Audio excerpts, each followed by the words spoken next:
اللہ تعالیٰ نے میرے دل میں ڈالا ہے کہ میں تحریک جدید میں 1000 یورو پیش کروں، تو یہ میں بھجوا دوں۔ میں نے یہ لفافہ لے کے جیب میں ڈال دیا۔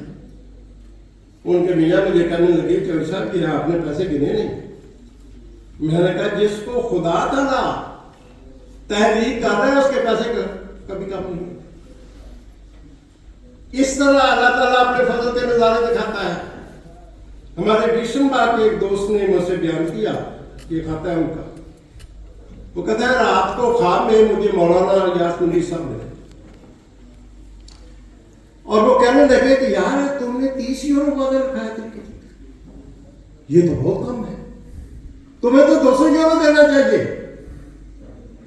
تو کہتا ہے پھر خواب میں منظر بدلا اور میرے والد صاحب آ گئے، تو میں نے یہ سمجھا کہ اب مجھے اپنے والد صاحب کی طرف سے تحریک جدید میں قربانی پیش کرنی چاہیے، اور مجھے بتایا کہ میں نے کل ہی 200 یورو اپنے والد صاحب کے نام سے تحریک جدید میں ادا کر دیا اور ادا کر رہے ہیں۔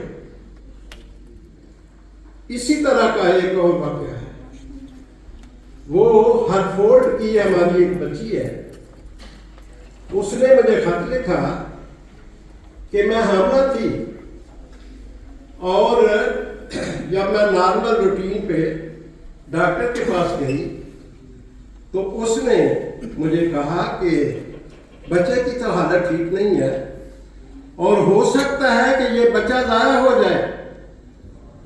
وہ لکھتی ہیں کہ میں نے اللہ تعالیٰ سے دعا کی کہ اللہ تعالیٰ تو اپنا فضل فرما اور میرے باقی ایام بھی خیریت کے ساتھ گزار دے۔